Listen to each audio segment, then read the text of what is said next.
Good afternoon, everybody. I'm so excited to be here with all of you today. Thank you for joining us. My name is Dr. Afra Atij. I am a spoken word artist, poet, and scholar. I'm so thrilled to be in conversation today with two very, very, very amazing ladies.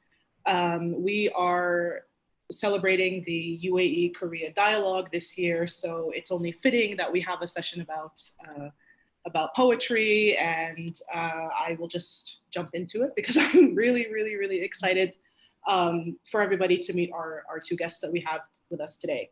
So with us today, we have Liazia, who is the current president of the Arareng Club at UAE University. She is an educator. She's focused on special needs and moderate disabilities.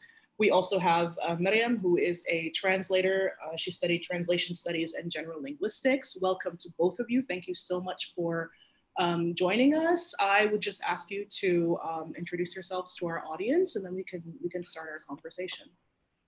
Hi everyone, my name is Riazia. I am Arareng Club President.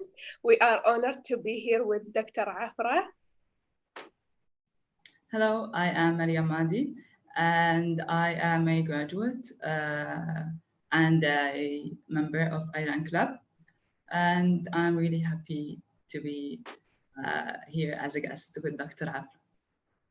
I'm excited to be here with both of you because I think there's something really, really special about poetry. There's something really special about sharing cultures and bridging cultures and closing gaps and really furthering our understanding of not only ourselves, but everybody else around us and our environments. And everybody is interconnected. And I think now more so than any other point in our lives, have we realized that we are all interconnected. And I think one of the ways to celebrate that connection is through culture and art. So I want to ask both of you, just to get the ball rolling on things, tell me a little bit about the club and what the club does and how you two met. Because I know that we were talking off camera that you had met through the club. So tell us a little bit about that. Right. Briefly about our club, basically it's a bridge between Korean culture and UAE culture. We do event for female camp only, but for the last two events, we did it for the public. We tried to cover all the area of Korean culture. We done like Korean market, Korean beauty, Korean food, all the aspects, as well as the Korean poetry.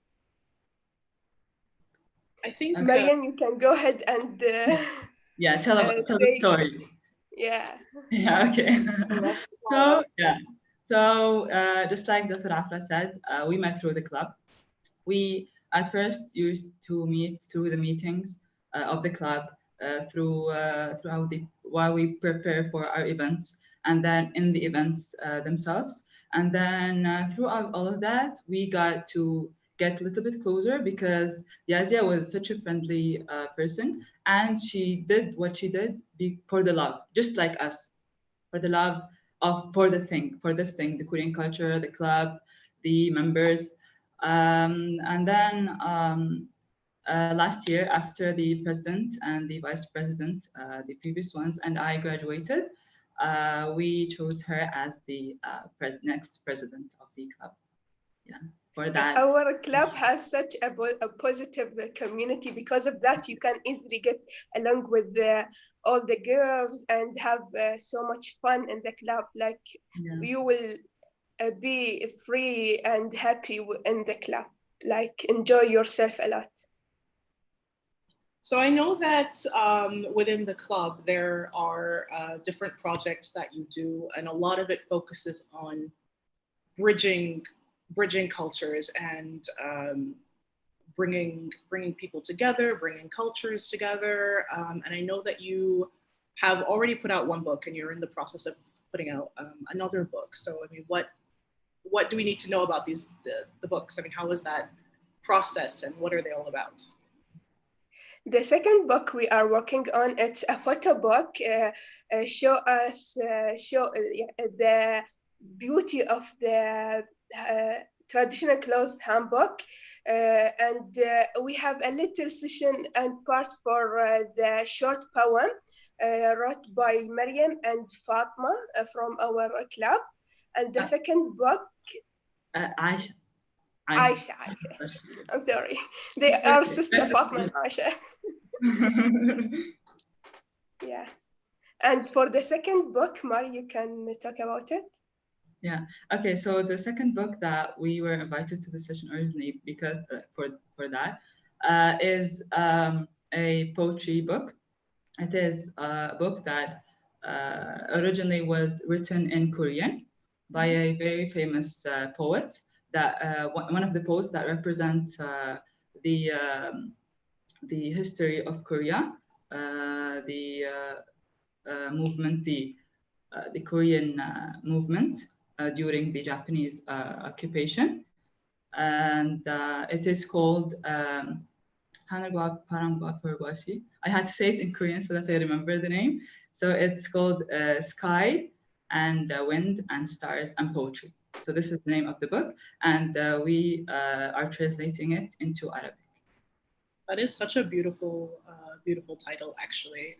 Yeah. I know that, you know, this year it's particularly special because it's not only the UAE Korea dialogue year, but it's also the 40th anniversary of diplomatic relations between both of the countries. And I think, especially with poetry, it's such a fluid medium, and it's such an amazing medium in terms of how it brings people together, and how it really makes us realize our commonality between all of us, and between, you know, the people who wrote it, and the people who read it, and the people who heard it, and the people who share it. You know, it's just it's such a fantastic medium. So what was the process like of actually translating these poems? Because, you know, oftentimes things get lost in translation, and you have to have a certain amount of cultural knowledge to, you know, to figure it out. And I often say that translating poetry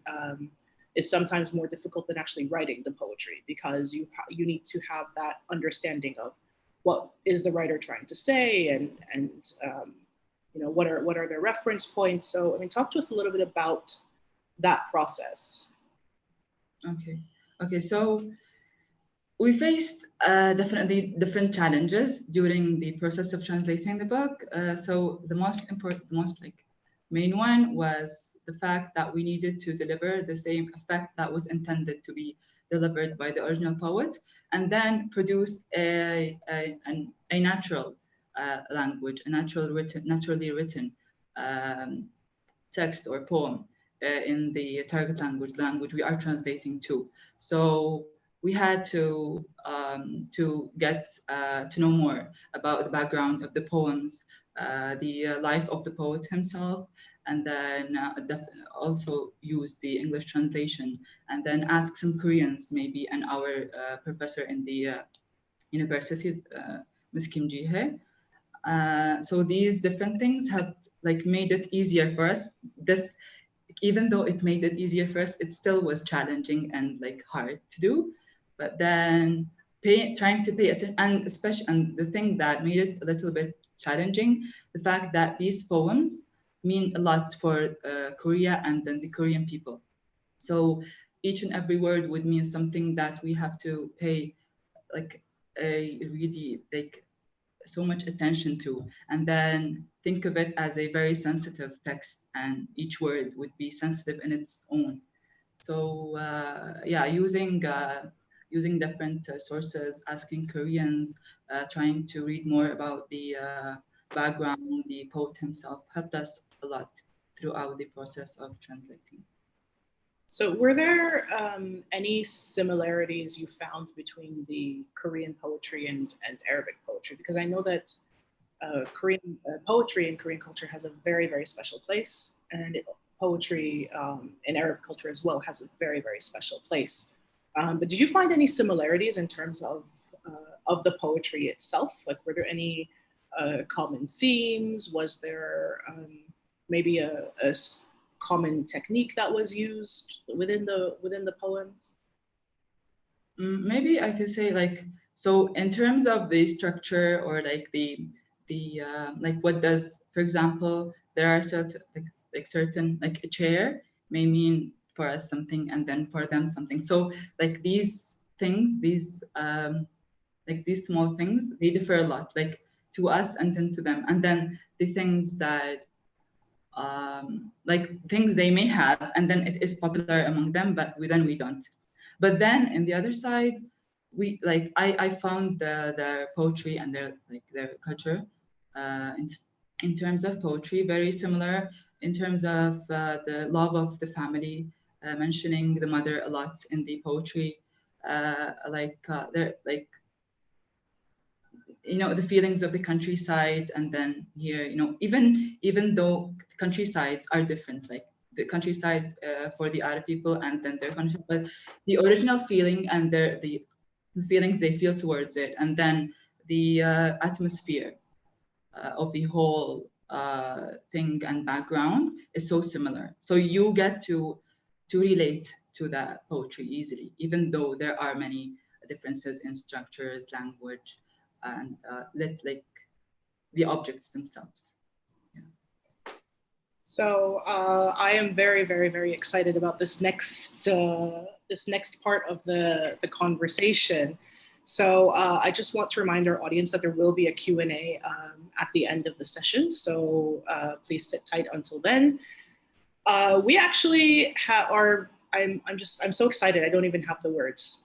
So Liazia and Mariam are actually going to read a poem that they've translated, and so Mariam is going to read it in Korean, which I'm very, very excited about, and Liazia is going to read the translation in Arabic, which I'm also very, very excited about. So ladies, the floor is yours. Okay. I'll start reading the Korean one. So we'll start by مقدمة موسيقية. Yes. 서시 윤동주. 죽는 날까지 하늘을 우러러 한 점 부끄러움이 없기를. 일대에 이는 바람에도 나는 괴로워했다. 별을 노래하는 마음으로 모든 죽어가는 것을 사랑해야지. 그리고 나한테 주어진 길을 걸어가야겠다. 오늘 밤에도 별이 바람에 스치운다. That's it. So Liazia, would you like to do the translation? Arabic, yeah. مقدمة موسيقية. لأرفع رأسي ناظرا للسماء بلا ذرة خزي أو استحياء إلى يوم الممات. لقد عانيت حتى من حفيف أوراق الشجر مع الرياح، وبقلب يغني للنجوم لأحب كل ما يموت وأمشي الطريق الذي أعطيت. مساء اليوم أيضا مع الرياح تتأرجح النجوم. Young Dong Jun. That was so beautiful. What I love about this is that there's actually you've managed to capture the same feeling in both the Korean version and in the Arabic version, which I think is something very, very difficult to do. And with the Korean original text, it's very interesting about poetry that sometimes you don't actually have to understand the language to understand what's going on. And I think that is one of the things that I personally love about poetry, that I think is really really important. I think you guys did such a brilliant job. Thank you. Bringing them together and doing that. How long did the translation of that poem take? I'm just very curious about that. Like for some girls take the average for 1 week, and other from 2 to 3 day. But for some, like Mariam said, they want to take their time to be sure and make sure they take a little bit more long time to translate each poem. This is for the general translation for the poetry, like the book in whole. Yeah, not one poem. No, yeah. Right. Yeah. How is the response been to the books and to the poems specifically, to the medium of poetry? Our response, or the general response of like the public or people outside of the project. We did in our last event, we did booth only for the poem, and we actually received really positive feedbacks. We saw a lot of people like take their time to read, and they were amazed like how the girls did the translation and how it's sound when they read it, and they really enjoyed the poem. Do you think that, just on the topic of reading poems, poetry has been used for centuries to understand, to put things into words, to understand ourselves and our environment. But do you think that with the poems that you chose specifically, I mean, was there a method to choosing these poems that you've picked to translate? So if you are asking about the book, so the book, we chose it as a whole. Okay. Because of our admiration for the poet. So this poet specifically, like his poetry, this book of his have been written like more than 100 years ago. You can find lots of his poems that look like they have been written like in the today, like nowadays, not that old. And then the emotions that he puts into poetry, it's like you can feel that it is really unique. You wouldn't find that like the same kind of images and then like ways of expressing feelings, expressions used in another poetry. So that was what made us choose his poetry. And then in another, like when choosing poetry for our booth or when participating in other events to perform, we would choose the poetry that would be relatable to as much people as we can, and would make them, give them lots of feelings, and yeah, and the language, maybe the language and the images used, maybe we'll choose ones that have familiar images and. So I am known for my performative poetry, for spoken word poetry, and it's quite, I wouldn't say recent, but I would say modern style of poetry that I do. Have you noticed that the poetry within Korean culture is more based on sort of written poetry written to be read, or poetry meant to be recited? Because I know that also traditionally poetry recitation is also a cultural pillar. So I didn't know this before, even though we performed Korean poetry in lots of occasions. But I discovered recently that there is actually performed poetry in Korea, and there are also contests for it, even though it's not popular and like popular to the foreigners, to us, I mean. But I found, like when I looked it up, I found lots of different contests, and then they like even people in their 40s and 50s participate in those contests, and even school students participate, and that was really like surprising to me. I did not expect that, even though I knew from before that poetry itself, like written poetry, is popular in South Korea, but I did not expect even the performed poetry to be popular too. Have you noticed a shift in just looking at traditional poetry to more contemporary, more modern poetry? Have you noticed a shift in the way that poetry is written? I mean, from your experience with looking at the original texts, have you noticed that maybe there's a shift in tone, or there's a shift in maybe in the way that the structure, the way that the poem itself is structured? I mean, has there been a shift? Because if you look at, for instance, if you look at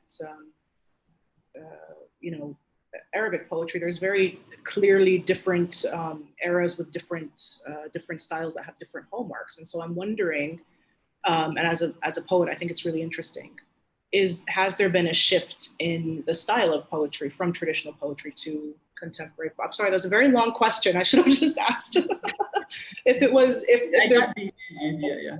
Shift. Okay. So I noticed that this is similar to the Arabic poetry or even the English poetry. So the poetry that was written, I'll compare between the poetry that I read, like was written like today nowadays, and then poetry that was written 100 years ago. So in that poetry, some they would use some phrases and some ways of express a language that is not necessarily used nowadays, not like used by people casually nowadays. You either find it in books or novels, and then maybe books or novels that tell stories about that time. But the poetry that's written nowadays, it uses the language, even though it is formal too, but it uses language that it is still used nowadays, like only used nowadays. They don't usually use that language. So which is the same for Arabic and English. You would, like in English, you would find the and you know, these kinds of words, and then in Arabic you would find words that you wouldn't use in like an article you write or a normal novel you write nowadays. So yeah. So it was a shift from more formal style of writing with more formal words to something that's more relatable and contemporary. Yeah, like it's still formal, but then, you know, when you watch something like a historical movie or a historical drama, you would hear a type of language that is not used, even in the formal context, it's not used anymore. Yeah. So the same, even though they don't use it, they didn't use it in the poetry that I got to read. They wouldn't use it a lot, but it is used. I'm actually very interested in this linguistic shift, because we are looking at, you know, from traditional poetry to spoken or more modern forms of poetry. Do you have a recommendation? So if somebody was going to start into a journey of Korean poetry, if somebody was just you know, going to say, okay, I'm interested in this. I heard a lot about it. Where do I start? Where is a good place to get that introduction? And introduction to poetry in general, or like introduction to poetry within Korean, like in Korean poetry? Where would be a good place to start? To start with the traditional poetry, to start with something modern? Okay. Okay. So there is an I don't know its name exactly, but there is an application that was made by a group in Yonsei University in Korea. It's a project that translates the poetry of the book we are translating into English and then many other languages, and then it divides the poetry into like levels. It puts them into levels, like level 1, like if you are level 1 Korean language speaker, you would have this list of poems to read, and then if you are level 2, you have this list of poems. And so I think that would help the people, the new learners, to read old poetry, but then understand it, and then move on to the modern poetry.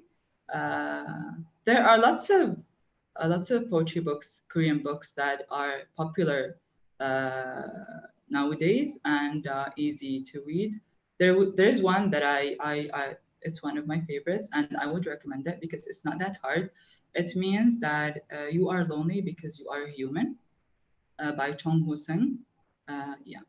So this would, like, these two books, like in this certain way, like reading the old poetry, but then choosing the easy ones to read, and then moving on to the modern to take an idea. That's amazing. There's really something for everybody, and I think that's such a beautiful it's such a beautiful sentiment. I think, to have something for everybody, no matter what their literary preferences are, you'll find something, and particularly within poetry. Iliazi, I wanted to ask you how poetry, or how, yeah, let's just stick with poetry. How can poetry be that vehicle to help us bridge cultures? Because I know, as president of the Korean club, that's a big part of what you do, and especially because you are also an educator. Most of the things that you do are around that, centered around learning and having this constant curiosity. So tell us a little bit about that. It's give us like a deeper understanding of the Korean background, their culture, what they've been through, and why they become the people they are now, because of what they've gone through. It's the poem show us like the really hard time that they go through, and that shape the Korean culture, and it give us, like, for example, the old people in Korea will say mani mogo. I'm not sure is that how I pronounced right, but eat a lot, like when they see their son, daughter, everybody like eat. Why? Because back then they didn't have food to eat, and the poverty was really severe, because they don't want this generation to feel what they felt. So they always say, eat well, eat healthy, eat well, eat healthy. So that show us like from where they come, and give us deeper understanding of their culture and the beauty of their culture. I think that is such a beautiful sentiment, because that even even as Arabs, we're very welcoming. We're very hospitality, making people feel welcome is a big part of who we are. So this be well, eat well philosophy, I think, is very relevant. And how has it been? Actually, let's go back to the beginning a little bit. So when you first became interested in Korean culture, what was it that gave you that spark? Like, what was that thing that just kind of sparked that curiosity that you have? First, we, like all the people, we see the K-pop and the K-drama. I get the interest from the history K-drama, like the old K-drama show us like their what Joseon period. It's called like old period of it's like a powerful period, like where people have lived a lot and been through a lot. That's what like get me really interested in Korean culture. So Mariam, tell us. Okay. So I actually I don't know what was the thing like that was the spark, just like you said. I was watching something, and then like I before that spark came, I watched like one or two things before, but it was okay. I did not have that passion to learn more and know more and love that culture. But then all of a sudden, I felt that spark, just like you said. It was a spark. Like, it was like a very beautiful feeling, like fluttering and things. And then, yeah, I just wanted all of a sudden to know more. and I just wanted to speak that language, like just like that. So the way I learned it was just like everything I see, I would like try to say it, and then oh, this word is, I like this word, I would say it, I like this word, and then that's how I got to love it even more, and then to speak the language, and then yeah. But I don't know what specifically made me do all of it. I think it's really, really interesting that you were repeating words, because words are, I mean, I'm a poet. I can talk about words, you know, on end all day, every day. But you know, especially with poetry, you know, word choices is particularly important. It's about choosing the right word in the right time and to be placed exactly in the right space. And I think that words are often sort of overlooked in that respect. So I think it's very interesting that you chose to learn the culture, you know, through the language.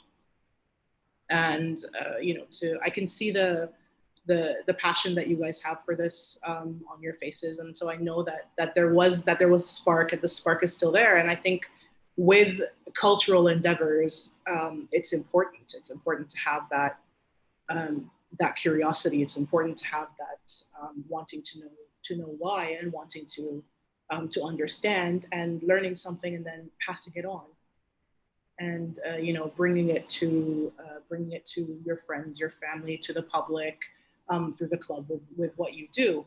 I want to go back to the books for a brief second. What was it that made you decide that you wanted to put out a book? Because again, the book reflects that kind of that sense of the importance of words. So what was it that really brought that out? Okay. So it all started when we got suddenly interested in the poetry, not poetry. We were interested, but we got interested in the process of translating poetry, and because of that, we got to participate in different events in and outside the university. And then our teacher, the Korean teacher, Ms. Kim Ji-hye, noticed this. I noticed like the talent in what we have done, and then she recommended doing this. So we were like, we would have like loved to do this, but then we were afraid. But because she is our teacher and we trust like her opinion, she recommended us to do this, and then yeah, we started after that doing this with the other members.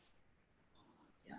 So and I asked, I'm sorry, but I asked the girls that translated, like, would you do it again, to translate again? They said absolutely, because it's really a beautiful thing to do. And as people who study translation, this experience give them confident that they can do and they can translate, and it's helped them to not be afraid of translating. I think that's an amazing thing to hear, because at least in my case, you know, poetry has helped me to not be afraid of my voice, and to not be afraid of trying something new, of writing down something new, and performing, you know, different pieces. And so I really appreciate that sentiment, because it does, there is something special about working with text that really makes you more confident.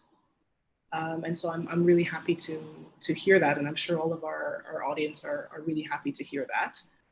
And I think, where is this going?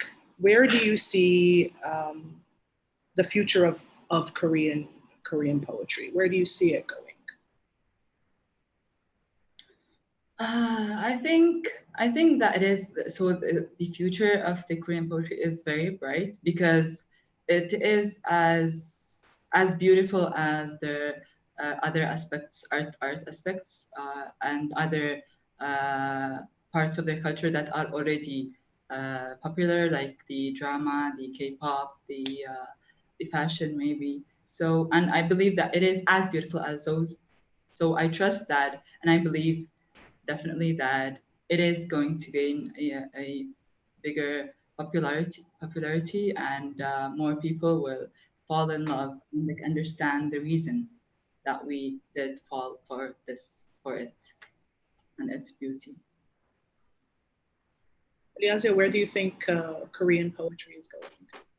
I think like Mariam as well, because because our feedback last event, it showed us like not just us who are interested in the Korean poem. There is many people as well, they are interested, and that's a beautiful thing to know. Do you think that, given the circumstances that we're living through and given the amount of uncertainty that has just suddenly come into all of our lives, do you think that poetry is going to be something that helps us get through this? I think definitely yes. You think, Mariam, do you think also yes? Yes, I think definitely it does, because it's so there's in the book that I mentioned before, because you are human, you are lonely because you are human because you're lonely. So at the beginning of the book, the poet says something that I thought it was really relatable and it opened my eyes to this. So he says that inside of each and every one of us there is poetry, and I am writing this poetry instead of each and every one. So that hopefully this poetry will make you fly freely in the sky. So I believe that poetry says the unsaid, what you cannot express in words yourself. It says it instead of you, and makes you feel just like you said it, because you see your feelings in words, and then you feel that you're not alone. There are other people that feel this, and yeah, this is what I love that idea of writing for everybody else. I think you do learn to say the things that are unsaid in poetry. It's a beautiful medium to use. But I know that from my experience doing poetry workshops, is often people are very apprehensive about approaching poetry, and oftentimes there will be situations that they didn't really know how to express whatever it is that they wanted to express, but they found that poetry can help them do that. Poetry is a very, very, it's a very healing art form, because it does let you say the things that are unsaid. And I know that as a poet, you do often say the things, that could potentially help someone else. And that's one of the amazing things about using words, is that once they're out there, they're out there. And I think it can have such a positive impact. So I am enjoying this conversation so much. So I think that our audience is maybe ready for some more poetry. So we do have another poem and another translation of a poem. I'm also going to be doing a poem, but I'm very excited to hear this next poem. Mariam, if you would like to do, I think the poem is called Risala. 편지, 윤동주. 누나, 이 겨울에도 눈이 가득히 왔습니다. 흰 봉투에 눈을 한줌 넣고 글씨도 쓰지 말고 우표도 붙이지 말고 말쑥하게 그대로 편지를 붙일까요? 누나 가신 나라엔 눈이 아니 온다기에. That's it. Amazing. Eliazia, would you like to do the translation? Yes, absolutely. رسالة أختي تماما كالشتاء الماضي تساقط الثلج بغزارة أبعث لك بقبضة من الثلج ورسالة في ظرف أبيض دون أن أكتب فيها حرفا واحدا أو ألصق فيها طابعا بريديا بيضاء كما هي، فقد قيل لي بأنه لا ثلج يسقط في البلاد التي ذهبت إليها. يونغ دونغ جو. That was amazing. I've noticed a lot of description in the poem, and I think is that something common within the school of poetry that this, or the collection of poetry that this poem came from? I'm not sure about the school of poetry, but I think that this poet himself, likes to use lots of like this kind of images, and then like he uses even like images that you wouldn't like imagine that it can be used in poetry. Like sometimes you would think of like, I don't know, like, you know, sometimes you think that this is like something is disgusting, but he would use it in a way that makes it emotional and sad. Like it brings emotions. Like you forget the fact that it is maybe like unpleasant or something like that, and then you feel you go deep into that emotion that he is intending to deliver. He uses a lot. That makes a lot of sense, though, when you think about poetry and when you think about the way that you say something. I mean, you can say that this chair is green, or you could say something a bit more descriptive so that the reader understands that it's a green chair, without actually saying that the chair is green, which is very interesting considering we just discussed the saying the things that are unsaid. So I think that was that was quite interesting. Okay, so I would like to remind our audience that we do have a Q&A coming up. So if you have some questions, please send them to us. We will be more than happy to answer them. Before we get to the Q&A, I'm going to do a poem that I think is actually quite fitting for this. Before we go into the Q&A, I think that a lot of the times we're told certain things and we don't really know what to do with them. And I admire our guests so much today because they're so passionate about what they do, and they're so curious about it. They still have that spark, and it's clearly one of their dreams. And so I'm just, I admire that about both of you so much.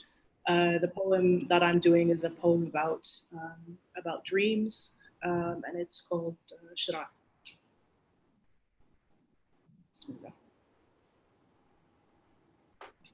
The fastest way to kill a poetry performance is to be generic. The fastest way to kill a dream is to suffocate it. Squeeze out every last breath, wedge it between the words realistic and unattainable, wrap it in blankets of self-doubt and tell it has no place here. Ostracize and outcast until no one recognizes its face or speaks its name. Kill off passion. Make sure that if the dream ever dares to show its face here again, the dream has no friends and nowhere to stay. So when they tell you, you can be anything you want to be. They mean something within reason, within the constructs of a society that dictates what is acceptable. Find a job that is acceptable. Silence your passion, watch your dreams like a silent movie on repeat. When I tell them I'm a poet, when I tell them I'm a poet, they look at me like a failed business venture.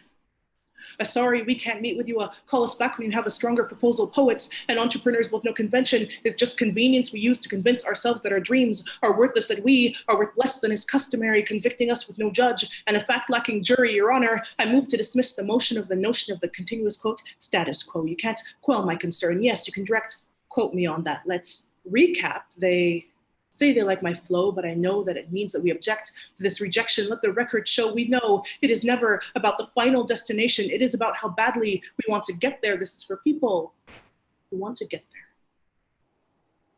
The underdogs, who know they can beat the odds when the deck is clearly stacked against them. These are people who know it can happen when muggles believe in magic. They look to new horizons like Frodo leaving the Shire scared, but determined. They are not misfits. They are perfectly placed apostrophes. The difference between Y-O-U apostrophe R-E and your this is about survivors like us, skin grown thick like armor, riding through life like a battlefield. We are knuckles loosed from knocking on doors that said they'd never open because our ideas were never good enough. But the same people rejecting us? The same people rejecting us are the same people who use the flower crown filter and forget that Snapchat was a startup. Those who stuff the makers of change like monsters in boxes and bedtime stories, forced to roam around under cover of darkness. The ones who forgot how sleep feels because their dreams are more important than rest. No wonder they say 2 a.m. was made for the artists. We know this is not the quickest way to become famous. This is about looking at what is and figuring out how to change it. It is about life slapping you across the face and you screaming back, I got this. This is me. This is me being asked to spell the word unnecessary in the 6th grade spelling bee, replacing a C with an S, 2 S's with a C, tripping over my words, not seeing what I was saying, stuttering off the stage in shame and coming back a slam queen. This is for him, who knows this app can revolutionize the way we see business, saves his allowance because investors won't take a chance on someone armed with just a dream and a business plan under the age of 19. This is for her. The passion that can outshine the stars in a voice like an anthem. We've lost too many stars to this life's brutal clenched fist. This is not a motivational speech. This is a call to create communities of creators, engineers, of ideas. It is knowing that no amount of training and social conditioning can change what you believe in, so open your arms. Leave your hearts out like a welcome mat. Turn on the porch lights. It's been a starless night for far too long. Let the dreams know it's time to come home. So I am so thankful that I was able to meet both of you and to learn so much about the Korean culture, Korean poetry. We didn't talk about Korean food, but I think that's a much later conversation. But I know that our audience has some questions which are being sent at the moment. So let's get to the Q&A. Okay. So we do have a question for Mariam that says, was it challenging translating Korean poetry into Arabic? Yes, it was definitely challenging because because of what I mentioned. However, it was worth it. It was worth the what we have been through throughout the process of translation. It was so much fun. It was so educating, but in a very beautiful way. It gave us lots of feelings. We felt we could live with that poet, feel a tiny little bit of definitely not what he was living because it was so sad and heartbreaking, but we could take a look on what he had lived and then try to sympathize with him. Yeah. I think that's quite an important point with translating, especially poetry, is to understand not only what the poet is trying to say, but also how were they feeling, and what feeling were these words coming from.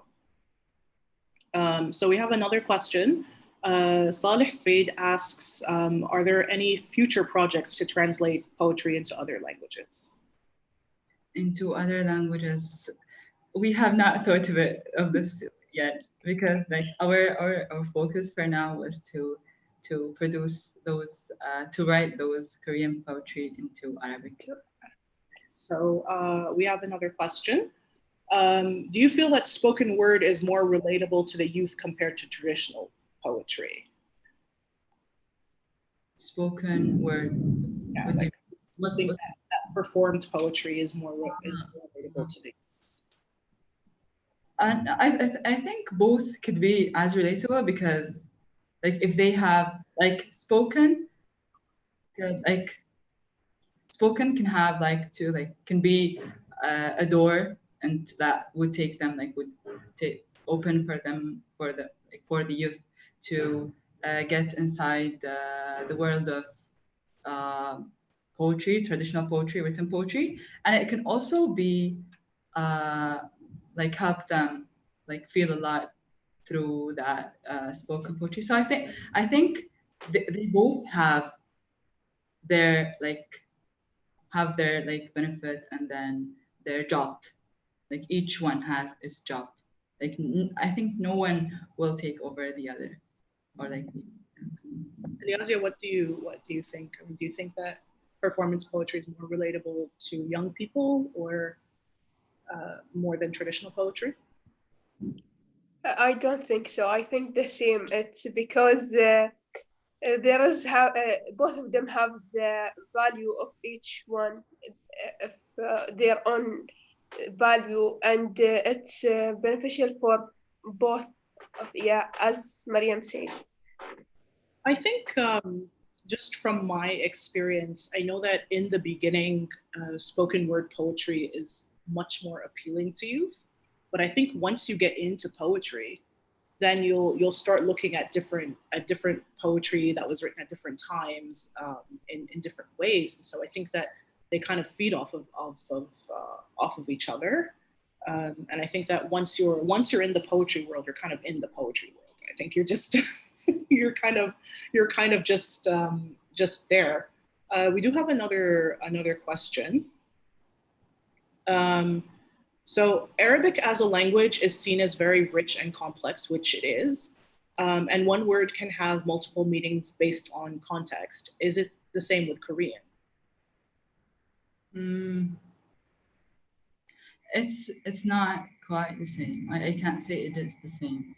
So it does not mean that like Korean, but then not the word themselves, but then like the whole phrase maybe, or like the whole sentence may suggest more than one meaning. Like you can read it in the way, like in a normal way, and then it means something, and then it was intended to mean that certain thing by the poet, and then you have to deliver it to like you preserve the style and like maybe the literal meaning, but then bring the original effect and the meaning that was intended to be delivered by the original poet. But then I can't say, as far as I know, that words could suggest more than one meaning. Maybe like it definitely would there like this would be there in the Korean language, but I have not come across it a lot. You can say, yeah. We do have another question. That is, I'm very interested to know the answer to this. How do you think Korean poetry differs from Arabic poetry?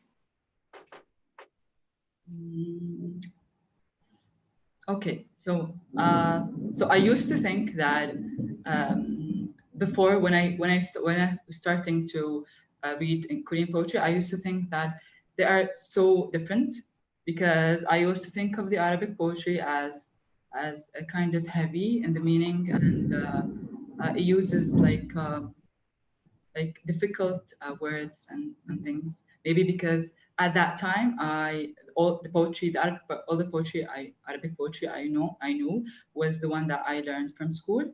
But then when I got interested in Korean poetry, I got to read more of the modern Arabic poetry. And then I came to think that the modern Arabic poetry is so similar. For example, specifically Mahmoud Darwish's poetry, I thought that it is really similar with like when I read Mahmoud Darwish's poetry, I would feel like it was like the same poet would be written in Korean, with the like from how similar they are. But in general, the difference between these two, I can say the structure. So when one of the challenges that we faced while translating is the different in structures, like it's so different that sometimes we try to preserve it in order to preserve that poetic feeling, but then sometimes we need to change it. So determining whether you have to preserve it or change it was kind of challenging. So I can say that mostly the structure of the languages makes it really different, each one. Yeah. I think Arabic poetry is with traditional Arabic poetry, it has a lot of rules and has a lot of things that you need to follow. And one of the concepts that I love was actually when I was trying to find a definition for spoken word poetry. the closest definition that I could find for a long time was الشعر الحر, which a lot of times is translated into free verse poetry. And then I found a scholar through my research who said that, so it actually means free poetry, and it means poetry that's been liberated from the confines of rhyme and meter. So that's poetry that's structurally different. And I think that's with modern Arabic poetry, there's less of an emphasis on those kind of traditional rules. I mean, is it the same with, are there rules when it comes to Korean poetry? So I did not know this, but our teacher, like when I was translating one of the poems, she told me that I had one time to translate from Arabic to Korean. And then while doing that, the teacher told me that in Korean poetry, they have a certain way of like writing. It has to, like the first stanza have to end with a certain sound, and then you have to do like certain things. But then I did not know about that, because the modern poetry I read, Korean poetry I read, does not use this. So I assumed that this may be the, like just like the Arabic poetry, this maybe maybe it was used before when writing poetry in the past, and then it's no more used right now. Just like I said, the difference between the old Arabic poetry and then the modern Arabic poetry. So yeah, I realized that they do have, or maybe had, certain way of writing. So we have one last question for Eliazia, and that is, does the Araran Club have any upcoming collaborations with the Korean Embassy and the Korean Cultural Center? So what's up and coming? Inshallah, we have some, but we can't say because we are not sure yet. We definitely always have events with them.